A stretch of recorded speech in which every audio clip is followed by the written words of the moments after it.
नमस्कार दोस्तों, परीक्षा कैंपस प्लेटफॉर्म पर आप सभी का स्वागत है। आप देख रहे हैं हिंदी का पीजीटी का प्रैक्टिस सेट, जो परीक्षा के लिए बहुत ही महत्वपूर्ण प्रश्नों को मैंने रखा है। और इसमें जो है, इसके पहले मैं जो है आदिकाल भक्तिकाल में जो है कृष्ण काव्यधारा तक पढ़ाया हूँ। उसके आगे भी मैं उसका डिटेल पढ़ा रहा हूँ। उस जिसको भी लेक्चर देखना हो वहाँ जा कर के देखे और आकर के प्रैक्टिस सेट करे, ताकि यहाँ हर यानी 30-30 प्रश्नों को रखकर छोटे छोटे प्रैक्टिस सेट को लेकर आए हैं। बाद में अभी और बढ़ाया जाएगा 2 सेट में, यानी 60-60 क्वेश्चन, यानी 125 प्रश्न आते हैं पूरे। लगभग 60-62 प्रश्न लेकर आऊँगा, जो आपके जो है आधे सिलेबस से संबंधित रहेगा। और उसके बाद जो बचेगा फिर आधे सिलेबस से उसको बाद में लाएंगे, जो आपके परीक्षा के लिए बहुत ही उपयोगी है। इसमें जो प्रश्नों को रखा गया है, बहुत चुनिंदा प्रश्नों को रखा गया है, जो पिछले परीक्षाओं में आए हैं, जो संभावित प्रश्न हैं, जो और अपने से भी जो महत्वपूर्ण प्रश्न उनको भी रखा गया, ताकि इसको पढ़ करके आप टीजीटी पीजीटी परीक्षा को क्रैक कर सकें। ये परीक्षा जनवरी या फरवरी में होने वाली है, इसीलिए अभी से इसके लिए तैयार हो जाएं। देखते हैं आज का पहला प्रश्न क्या है। देखिए, पहला प्रश्न है, आचार्य रामचंद्र शुक्ल के अनुसार आदिकाल का समय है। देखिए, पहला है संवत 1050 से 1350 विक्रमी। उसके बाद संवत 1075 से 1350 विक्रमी। उसके बाद संवत 1050 से 1375 विक्रमी। फिर संवत 1000 से 1350 विक्रमी। इसमें जो सही उत्तर है सी। देखिए, आचार्य रामचंद्र शुक्ल का जो काल विभाजन है वो सबसे वैज्ञानिक काल विभाजन है। उन्होंने जो आदिकाल की समय सीमा का निर्धारण किया है ईस्वी में ना करके संवत में किया है। संवत में अर्थात 1050 विक्रम संवत से 1375 विक्रम संवत तक है। जैसे इसको अगर आप देखना चाहेंगे, यानी इसमें 57 साल घटा देंगे। आप जब 57 साल घटा देंगे तो यह जो है ईस्वी में आ जाएगा, यानी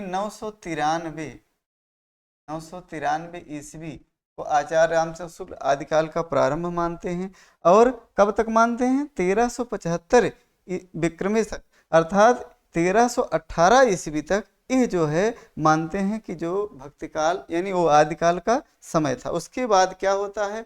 भक्तिकाल का प्रादुर्भाव होता है, भक्तिकाल प्रारंभ होता है। देखते हैं अगला प्रश्न आपका कौन सा है। हिंदी के प्रारंभिक काल को आदिकाल नाम देने वाले कौन से विद्वान हैं? देखिए, यह बताना है कि जो हिंदी का प्रारंभिक काल को आदिकाल नाम देने का श्रेय किसको जाता है। पहला ऑप्शन है राहुल सांकृत्यायन, दूसरा है डॉक्टर राम कुमार वर्मा, तीसरा है महावीर प्रसाद द्विवेदी, चौथा है हजारी प्रसाद द्विवेदी। देखिए, सभी लोगों ने नामकरण की प्रवृत्ति को अपनाया है। इसमें जो सही उत्तर है डी है, हजारी प्रसाद द्विवेदी ने प्रारंभिक काल को आदिकाल नाम दिया है। और वीरगाथा काल नाम किसने दिया है? रामचंद्र शुक्ल ने वीरगाथा काल नाम दिया है। राहुल सांकृत्यायन ने क्या सिद्ध, इन्होंने क्या नाम दिया है? सिद्ध सामंत काल, सिद्ध सामंत काल इन्होंने कहा है। डॉक्टर राम कुमार वर्मा ने क्या कहा? संधि एवं चारण काल कहा है। और उसके बाद महावीर प्रसाद द्विवेदी ने क्या कहा है? बीज वपन काल कहा है। अर्थात वहीं से प्रादुर्भाव भक्त वो होता है आदिकाल का। देखते हैं अगला प्रश्न आपका कौन सा है। अगला प्रश्न कथन है, बहुत ही महत्वपूर्ण कथन है। ये पूछा गया है जीडीसी में, गवर्नमेंट डिग्री कॉलेज में, और टीजीटी प्रवक्ता में भी पूछा गया, डीएसएसबी में भी एक कथन कई बार पूछा गया, इसलिए मैंने इस कथन को रखा है। सिद्धों और योगों की रचनाओं के संदर्भ में यह कथन किसका है? उनकी रचनाओं का स्वाभाविक सरणियों, अनुभूतियों और दशाओं से कोई संबंध नहीं है। वह सांप्रदायिक शिक्षा मात्र हैं, अतः शुद्ध साहित्य की कोट में नहीं आ सकती हैं। यह कथन किस विद्वान का है? देखिए, पहला ऑप्शन है रामचंद्र शुक्ल, दूसरा है धीरेन्द्र वर्मा, तीसरा है डॉक्टर राम कुमार वर्मा, चौथा है डॉक्टर नगेंद्र। यह जो है इसका जो सही उत्तर है ए, रामचंद्र शुक्ल। देखिए रामचंद्र शुक्ल ने सिद्धों और नाथों की वहाँ से वो आज हिंदी की शुरुआत मानते ही नहीं है। एक प्रकार से उनका कहने का मतलब है जो सिद्धों और योगों की रचनाओं हैं वो मनुष्य की स्वाभाविक सरणियों और अनुभूतियों से उनका कोई सरोकार नहीं था। वह एक प्रकार से सांप्रदायिक शिक्षा यानी अपने धर्म का प्रचार कर रहे थे। बाकी वो जो है शुद्ध साहित्य की कोटि में वो नहीं आती हैं। उनका एक कहने का मतलब है सिर्फ वो संप्रदाय की शिक्षा दे रहे थे, अपने धार्मिक मंतव्य की शिक्षा दे रहे थे। बाकी वो जो है शुद्ध साहित्य की कोट में आते ही नहीं उनकी रचनाएं। देखते हैं अगला प्रश्न आपका कौन सा है। विद्यापति की पदावली मैथिली हिंदी में न होने पर भी रचित होने पर भी निम्नलिखित में से किससे प्रभावित हैं। पहला है बांग्ला, दूसरा मराठी, तीसरा बिहारी, चौथा उड़िया। देखिए ये जो है इसका जो सही उत्तर है क्या है, बांग्ला। देखिए विद्यापति की जो मैथिली, विद्यापति को मैथिल कोकिल कहा जाता है। इनकी जो रचनाएं हैं वो मैथिली से प्रभावित हैं, अर्थात मैथिली हिंदी में न होने रचित होने पर भी कहने का मतलब वो बांग्ला से प्रभावित हैं पूरी तरह से। किससे प्रभावित हैं, बांग्ला से। देखते हैं अगला प्रश्न आपका कौन सा है। ये भी बहुत महत्वपूर्ण प्रश्न है। कृपाराम द्वारा रचित नायिका भेद की सबसे पुरानी पुस्तक कौन सी है। पहला है हिततरंगिणी, और दूसरा है श्रुतिभूषण, तीसरा है उज्ज्वल नीलमणि, चौथा है कर्णाभरण। देखिए ये जो है इसमें जो सही उत्तर है क्या है, हिततरंगिणी।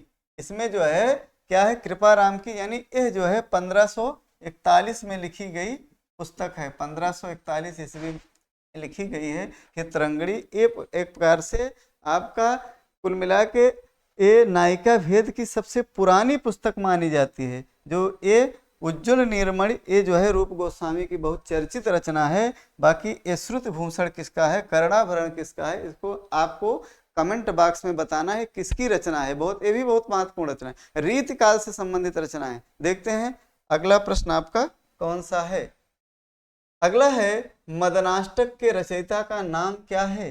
जो मदनाष्टक के रचयिता का नाम क्या है, मदनाष्टक किसकी रचना है। पहला है केशवदास, दूसरा रसखान, तीसरा रहीम दास, चौथा है नरोत्तम दास। इसमें जो सही उत्तर है क्या है, रहीम दास की रचना है। जो मदनाष्टक है ये रहीम दास की रचना है। इसमें जो है यानी स्त्रियों की एक प्रकार से यह जो है नायिका भेद से संबंधित रचना। इसमें जो है स्त्रियों के चरित्र के संबंध में बताया गया है। मदनाष्टक के काम वासना इन सब के विषय में इन्होंने रहीम दास ने इसकी रचना की है। देखते हैं अगला प्रश्न आपका कौन सा है। भक्ति आंदोलन को ईसाइयत की देन कहने वाले इतिहासकार हैं। जो भक्ति आंदोलन को ईसाइयत की देन कहने वाले कौन से विद्वान हैं। देखिए भक्ति कहाँ से कैसे उत्पन्न हुई। जब मैं भक्ति काल पढ़ा रहा था तो वहाँ मैं डिटेल में पढ़ाया हूँ। भक्ति कोई कहता है कि ईसाइयत की देन है, कोई कहता है कि भाई बिजली की तरह ऐसे भक्ति उत्पन्न हो गई, कोई कहता है कि दक्षिण भारत से भक्ति आई है, कोई कहता है मुस्लिम के आक्रमण के द्वारा भक्ति आई है। लेकिन कौन विद्वान ऐसा जो कहता है कि भक्ति आंदोलन को ईसाइयत की देन यानी ईसाई मिशनरियों की देन मानता है, यानी कौन मानता है, इसमें बताना है आपको। पहला है जॉर्ज ग्रियर्सन, और उसके बाद दूसरा है मिश्रबंध, तीसरा है गारसा दत्तासी, चौथा है राहुल सांकृत्यायन। इसमें जो सही उत्तर है जॉर्ज ग्रियर्सन है। जॉर्ज ग्रियर्सन ही, यानी क्योंकि जो जाकर रही भावना जैसी प्रभु मूरत देखी थी तैसी। इसमें क्या होता है कि जो जिस धर्म से प्रभावित रहता है, ग्रियर्सन ईसाई धर्म को मानने वाले थे, इसीलिए उन्होंने कहा कि जो भक्ति आंदोलन शुरुआत हुई है वो ईसाइयत की देन हुई है। और जो ताराचंद वो जो है मुस्लिम थे, उन्होंने कहा कि वो जो अरबों की देन मानते हैं। और विद्वान जो है कुछ लोग क्या कहते हैं, मुस्लिम आक्रमण के द्वारा कहते हैं, कुछ लोग कहते हैं कि भाई, और उसी तरीके से जॉर्ज ग्रियर्सन ईसाई थे, इसीलिए कहते हैं कि ईसाइयत की देन है भक्ति आंदोलन। देखते हैं अगला, ओम जय जगदीश हरे की आरती की रचना किसने की थी। पहला ऑप्शन है श्रद्धा राम फिल्लौरी, दूसरा है राजा शिव प्रसाद, तीसरा है शिवानंद, चौथा है हरिहर स्वामी। इसमें जो सही उत्तर है श्रद्धा राम फिल्लौरी। श्रद्धा राम फिल्लौरी ये पंजाब के थे। इन्होंने ओम जय जगदीश हरे की आरती का जो है रचनाकार इन्हीं को माना जाता है। कुछ लोग रामानंद को मानते हैं लेकिन उन्होंने नहीं किया है। देखते हैं अगला प्रश्न आपका कौन सा है। द्वैतवाद के प्रणेता हैं। इन सब सिद्धांतों को मैं पढ़ा चुका हूं। भक्ति आंदोलन जब पढ़ेंगे तो उसमें मैंने पढ़ाया है कि द्वैतावाद, विशिष्टाद्वैतवाद, इन सब के प्रवर्तक कौन हैं। इसमें यही बताना है द्वैतवाद के प्रणेता कौन है। पहला है मध्वाचार्य, दूसरा है वल्लभाचार्य, तीसरा है रामानुजाचार्य, चौथा है रामानंद। जो द्वैतवाद के प्रवर्तक का नाम है, प्रणेता का नाम है मध्वाचार्य, यानी वल्लभाचार्य ने क्या सिद्धांत की स्थापना की थी, विशिष्टाद्वैतवाद की। और उसके बाद रामानुजाचार्य ने किसकी की थी, इसको आपको कमेंट बॉक्स में बताना है। देखते हैं अगला प्रश्न आपका कौन सा है। कबीर की भाषा कैसी थी। देखिए पहला ऑप्शन है सधुक्कड़ी, दूसरा खड़ी बोली, तीसरा अवधी, चौथा अपभ्रंश। ये जो है उत्तर आपका ये सही है, क्योंकि कबीर की भाषा को सधुक्कड़ी भाषा, पंचमेल खिचड़ी भाषा कहा जाता है। क्योंकि कबीर की भाषा में इतने जैसे जो जहाँ जाते थे, जहाँ कुछ सत्संगत करते थे, तो वहाँ से उन भाषाओं को सीख कर अपनी भाषा में प्रयोग करते। राजस्थानी भी थी, खड़ी बोली थी, और अवधी थी, पंजाबी थी। इन सब भाषाओं का एक मेल था, जिसे खिचड़ी कई चीज़ों को मिलाकर बनता है। इसीलिए जो है इनकी भाषा को पंचमेल खिचड़ी कहा जाता है। श्याम सुंदर दास ने इनकी भाषा को पंचमेल खिचड़ी कहा है। इनकी भाषा क्या थी, सधुक्कड़ी भाषा। और हजारी प्रसाद द्विवेदी कहते थे यह जो है भाषा इनकी अनुगामिनी थी, पीछे चलती थी। अगर बनता तो सीधा सीधा, नहीं तो दरेरा देकर किसी बात को कह देते थे, ललकार कर कह देते थे। ऐसा यानी उस समय युग चेता, जो कि उस समय संतों में कोई ऐसा संत नहीं था जो अपनी बेबाक अपनी बातों को कह सकता था। क्योंकि उस समय मुस्लिम पूरी तरह से साम्राज्य स्थापित था। क्योंकि यही कबीर ऐसे व्यक्ति थे, न हिंदू को छोड़ते थे न मुस्लिम को, जिसमें जो बुराइयां थी, आडंबर था, उसको धो देते थे। इसीलिए इनकी भाषा के विषय में हजारी प्रसाद द्विवेदी ने ऐसा कहा। देखते हैं अगला प्रश्न आपका कौन सा है। निम्नलिखित में से कौन निर्गुण भक्ति धारा का कवि नहीं है। इस बात को ध्यान देना है कि नहीं को विशेष ध्यान देना है कि पहला है नानक, दूसरा है जायसी, तीसरा मीरा, चौथा कबीर। इसमें बताना है कि कौन सा निर्गुण भक्ति धारा का कवि नहीं है। इसमें मीरा जो है सगुण भक्ति धारा की कवित्री थी, बाकी नानक, जायसी और कबीर ये निर्गुण काव्य धारा के कवि थे। जैसे जायसी प्रेमाश्रयी धारा के थे, लेकिन कबीर और नानक क्या थे, निर्गुण काव्य धारा के। और इसमें जो है जायसी भी उसी में आते हैं, लेकिन ये प्रेमाश्रयी शाखा में आते हैं। ये जो है ज्ञानाश्रयी शाखा में आते हैं दोनों। देखते हैं अगला प्रश्न आपका कौन सा है।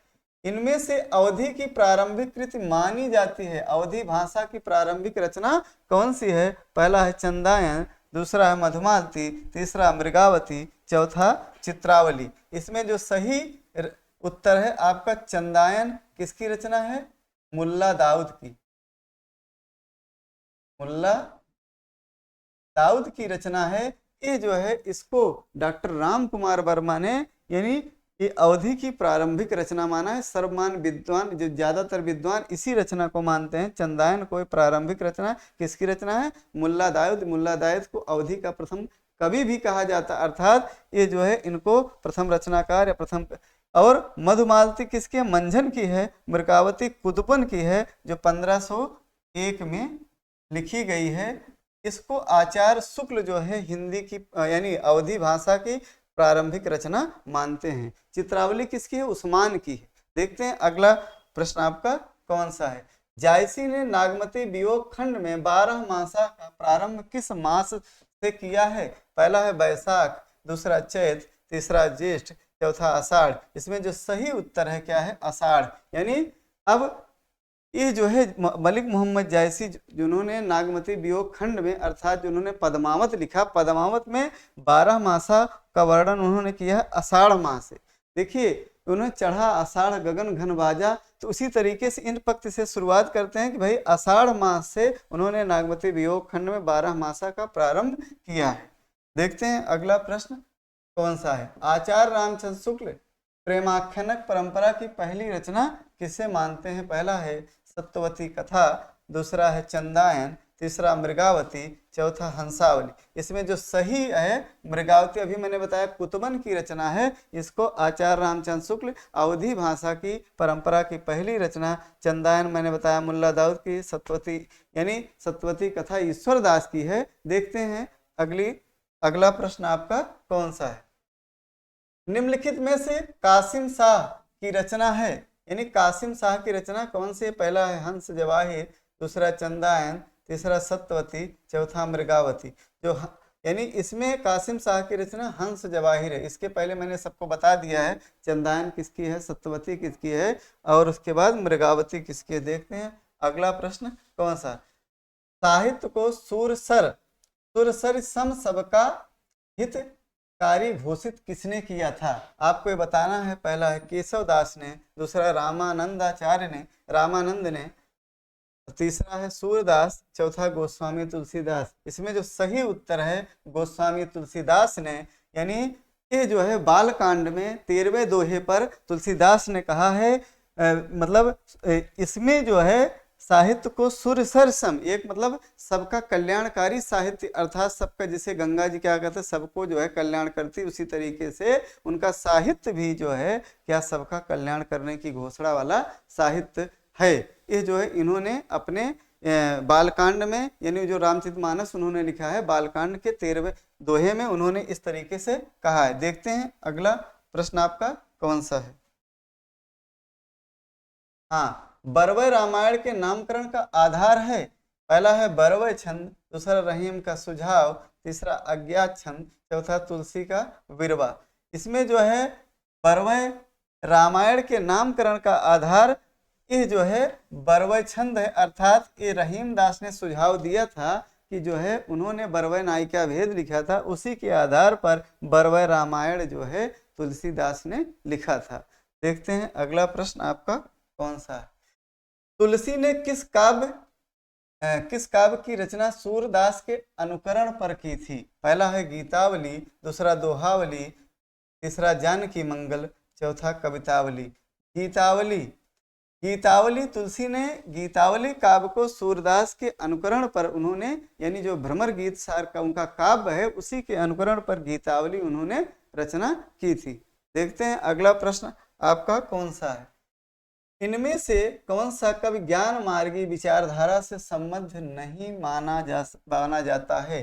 पहला है जम्बनाथ, दूसरा ध्रुवदास, तीसरा मलूकदास, चौथा सुंदरदास। इसमें जो सही उत्तर है ध्रुवदास। ध्रुवदास कृष्ण काव्यधारा के कवि हैं, बाकी जम्बनाथ, मलूकदास ये निर्गुण काव्यधारा के ज्ञानाश्रयी शाखा के कवि माने जाते हैं, यानी ये तीनों निर्गुण काव्यधारा के हैं। ये जो है सगुण भक्ति यानी उत्कृष्ट भक्ति धारा के कवि माने जाते हैं। ये कौन? ध्रुवदास।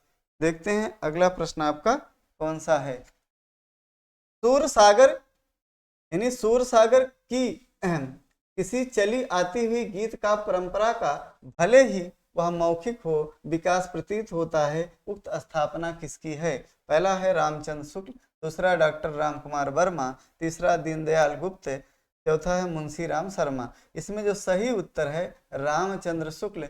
देखिए रामचंद्र शुक्ल का कथन इसमें बहुत ही महत्वपूर्ण, क्योंकि रामचंद्र शुक्ल के इतिहास से बहुत कथन पूछे जाते हैं। जो सूरसागर यानी किसी चली आती हुई गीत काव्य परंपरा का भले ही वह मौखिक हो विकास प्रतीत होता, अर्थात कृष्ण काव्यधारा का उसी के माध्यम से विकास प्रतीत होता है, ऐसा रामचंद्र शुक्ल कहते हैं, उनकी स्थापना है। देखते हैं अगला प्रश्न आपका कौन सा। नरसिंह जी का मायरा किसकी रचना है? नरसिंह जी के मायरा पहला है ऑप्शन है हरिदास, दूसरा रहीम, तीसरा मीराबाई, चौथा रसखान। इसमें जो सही उत्तर है मीराबाई की रचना है नरसिंह जी का मायरा। अगला प्रश्न देखते हैं। आचार्य रामचंद्र शुक्ल ने रीतकाल का आरंभ किस कवि से माना है? यानी आचार्य रामचंद्र शुक्ल ने रीतकाल का आरंभ यानी प्रारंभ किस कवि से माना है? पहला है केशवदास, दूसरा बिहारी लाल, तीसरा चिंतामणि त्रिपाठी, चौथा है मतिराम। इसमें जो सही उत्तर होगा क्या? चिंतामणि त्रिपाठी। ज्यादातर विद्वान देखिए आचार्य शुक्ल का जो मत है चिंतामणि त्रिपाठी से ही रीतकाल का प्रारंभ मानते हैं, लेकिन कुछ लोग विद्वान केशवदास से मानते हैं। और देखिए इसमें चिंतामणि त्रिपाठी, ये त्रिपाठी बंधु में आते हैं, यहीं से रीति परंपरा की सही सही शुरुआत होती है। इसीलिए आचार्य शुक्ल ने रीति काल का प्रारंभ चिंतामणि त्रिपाठी से माना है। बाकी केशव दास भक्ति काल में कुछ रामचंद्र शुक्ल हैं केशव दास को भक्ति काल में स्थान देते हैं, बाकी जो है चिंतामणि त्रिपाठी को रीति परंपरा का पहला प्रवर्तक मानते हैं। अगला है बिहारी का गागर में सागर भरने का जो गुण इतना प्रसिद्ध है वह बहुत कुछ रूढ़ की स्थापना से ही संभव हुआ है। यह कथन किस लेखक का है? पहला है हजारी प्रसाद द्विवेदी, दूसरा रामचंद्र शुक्ल, तीसरा गुलाब राय, चौथा श्याम सुंदर दास। इसमें जो सही उत्तर है रामचंद्र शुक्ल। देखिए बिहारी ने एक छोटे से दोहे में यानी बड़े से अर्थ को समोया है, अर्थात उसमें कई अर्थ निकलते हैं, कई मंतव्य निकलते हैं, एक एक दोहे पे बड़े यानी रिसर्च हो चुके हैं। अर्थात कहने का मतलब गागर में सागर भरने का जो गुण इतना प्रसिद्ध है वो कह लें कुछ रूढ़ भले है लेकिन एक किसकी स्थापना है, अर्थात ये रामचंद्र शुक्ल ने इस कथन को कहा है। देखते हैं अगला प्रश्न आपका कौन सा। अगला है रसवंत कवितन को रसजो अखरान के ऊपर है छलके, उक्त पंथ किस कवि द्वारा है रचित है? पहला केशव दास, दूसरा कुलपति मिश्र, तीसरा मतिराम, चौथा चिंतामणि त्रिपाठी।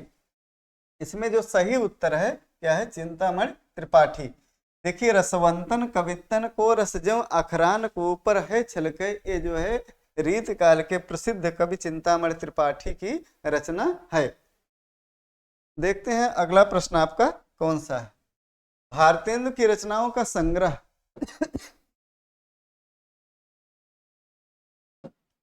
भारतेंदु की रचनाओं का संग्रह किस नाम से है? पहला भारतेंदु दर्पण, दूसरा भारतेंदु वाणी, तीसरा भारतेंदु ग्रंथावली, चौथा है भारतेंदु प्रसून। इसमें जो सही उत्तर है भारतेंदु ग्रंथावली। देखिए भारतेंदु की रचनाओं का संग्रह जो है भारतेंदु ग्रंथावली नाम से प्रकाशित हुआ है। देखते हैं अगला प्रश्न आपका कौन सा है। देखिए हिंदी साहित्य में राष्ट्रीय चेतना के संवाहक और आधुनिक चेतना के प्रणेता प्रथम साहित्यकार हैं। ये प्रश्न पीजीटी में आया हुआ प्रश्न है, बहुत ही महत्वपूर्ण है। देखिए इसको किसके विषय में कहा गया है? सोहनलाल द्विवेदी, दूसरा भारतेंदु हरिश्चंद्र, तीसरा महावीर प्रसाद द्विवेदी, चौथा हजारी प्रसाद द्विवेदी। इसमें जो सही उत्तर है भारतेंदु। देखिए इनको आधुनिक युग का अग्रदूत कहा जाता है भारतेंदु, यानी कितने कम समय में इन्होंने प्रसिद्धि ली। सिर्फ 35 वर्ष जीवित थे लेकिन यह जो है हर साहित्य में पारंगत, चाहे नाटक हो चाहे वो काव्य हो, चाहे इन्होंने लगभग 70 काव्य की रचना की और 17 नाटकों की रचना की। और उसके अलावा इन्होंने हर तरफ लेखनी चलाया और खड़ी बोली की एक प्रकार से ये प्रणेता थे, आधुनिक युग के जनक कह सकते हैं हिंदी में। ये जो है हिंदी साहित्य के राष्ट्रीय चेतना के संवाहक और आधुनिक चेतना के प्रणेता इनको माना जाता है। देखते हैं अगला प्रश्न आपका कौन सा है। भारतेंदु जी जिस प्रकार वर्तमान गद्य भाषा के स्वरूप प्रतिष्ठापक थे उसी प्रकार वर्तमान साहित्य परंपरा के प्रवर्तक उक्त कथन किसका है? पहला है हजारी प्रसाद द्विवेदी, दूसरा बाबू गुलाब राय, तीसरा रामचंद्र शुक्ल, चौथा महावीर प्रसाद द्विवेदी। ये जो है आचार्य रामचंद्र शुक्ल का महत्वपूर्ण कथन है। देखिए इसमें शुक्ल जी के कथनों को इसलिए रखा गया है ताकि शुक्ल की कथन को आपको याद हो जाए, ताकि वो कभी भूले ना। ये जितने भी कथन मैंने दिया सब बहुत ही महत्वपूर्ण कथन है। ये भारतेंदु युग के विषय में अर्थात भारतेंदु जी के विषय में इन्होंने कहा है। देखते हैं अगला प्रश्न आपका कौन सा है। भारतेंदु युग का एक अन्य नाम है। भारतेंदु युग का एक अन्य नाम है। पहला है प्रगति प्रयोग काल, दूसरा है जागरण सुधार काल, तीसरा है पुनर्जागरण काल, चौथा है नव सामंत काल। इसमें जो सही उत्तर है क्या है? पुनर्जागरण काल। देखिए भारतेंदु युग को जो है कि क्या कहा जाता है? पुनर्जागरण। उस समय जो है नई एक प्रकार से पहले क्या था, जो हिंदी साहित्य में घिसी पिटी अर्थात ब्रज भाषा में और फिर क्या था एक दायरे में थी, आज वो जो है राष्ट्रीय चेतना से प्रभावित कविताएं जो है भारतेंदु युग में लिखी जाने लगी। बाकी इसीलिए जो है इसको पुनर्जागरण काल कहा जाता है। देखते हैं अगला प्रश्न भारतेंदु युग के कवियों ने अधिकांशतः किस भाषा में कविता की है? ये भी बहुत महत्वपूर्ण है। इसमें पूछा है कि भारतेंदु युग के ज़्यादातर कवि किस भाषा में रचनाएं उन्होंने किया है। पहला है खड़ी बोली, दूसरा अवधी, तीसरा उर्दू, चौथा ब्रजभाषा। इसमें जो सही उत्तर है ब्रजभाषा। देखिए भारतेंदु युग के जितने कवि थे ज़्यादातर उनकी रचनाएं ब्रजभाषा में थी और जो कुछ लोग खड़ी बोली में प्रयोग करते थे। देखिए इसी के साथ आज का ये अंतिम प्रश्न था। देखिए कुल 30 प्रश्न थे जो आपके साहित्य से महत्वपूर्ण प्रश्नों को रखा गया था, जो परीक्षा के लिए बहुत ही उपयोगी हैं। और इसको देखिए, जहां त्रुटि हो, जहां कुछ समस्याएं हो, उसको कमेंट बॉक्स में लिखिए। और उसके बाद जो मैं इसमें कमेंट में आपसे प्रश्न पूछता हूं, आशा करता हूं कि उसका उत्तर आप देंगे। और उसके बाद नहीं दे पाएंगे तो उसको कमेंट बॉक्स में लिखिए, तब मैं उसको जो है उत्तर दूंगा। और उसके बाद मेरे इस चैनल को, यानी अगर और अच्छे अच्छे लेक्चर्स पाने हैं तो मेरे चैनल को लाइक करिए, सब्सक्राइब करिए, कमेंट करिए। मिलते हैं अगले लेक्चर में, तब तक के लिए धन्यवाद।